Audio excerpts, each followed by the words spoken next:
In this video, I will show how to insert Apple symbol in Microsoft Excel. So click anywhere, then insert icons.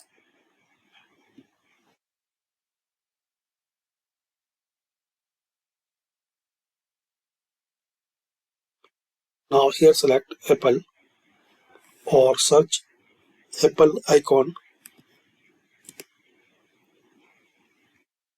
Now select it.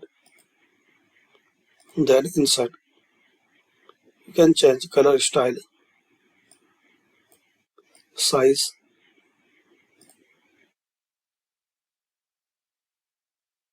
So thanks for watching.